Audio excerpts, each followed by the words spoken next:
सुंदरगढ़ सहरते दुर्घटना थम्बार नाम नहीं नेबार। आज भी संजार 5:30 बजे सुंदरगढ़ सहर भितर घटीचे गोटे बड़ धरण दुर्घटना। आर टिके ही बाइक चालक बोलेरो तले जाकी ही जाते। दुर्घटना ने जने सामान्य आहत होइथिबार बेले अन्य जनकर हाथ फ्रैक्चर हो जाइछि।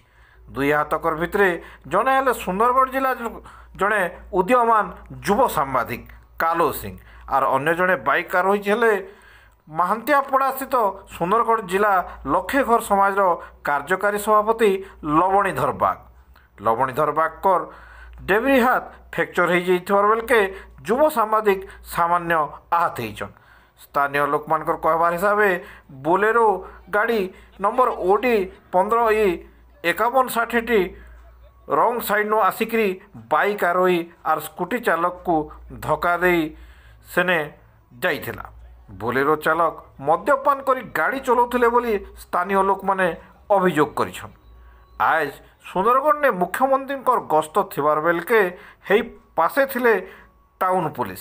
तेबे घटना घटवा बेले खबर पाई तुरंत टाउन पुलिस घटनास्थल में पहुँचिकी बोलेरो और बाइक को थाना के नेबार संगे संगे बोलेरो चालक के थाना के नेकरी अटक रखीछन। तार संगे दुर्घटना ने जोर आहत होइतबार बाइक चालक के सुंदरगढ़ जिला मुख्य चिकित्सालय के निया जाइथिला। किंतु दुखर कथा आज रविवार होइथिबारनु तांकर एक्सरे हेई नि पारिथिला।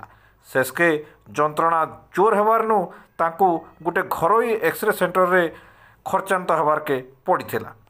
आर सेने जना पड़ीथिला जे तांकर डेबरी हाथ फ्रैक्चर हो जाइछि। सूचना अनुसार दुर्घटना घटिथिबा बोलेरोटी Tata power western Odisha distribution limited company बोली जना पड़ी।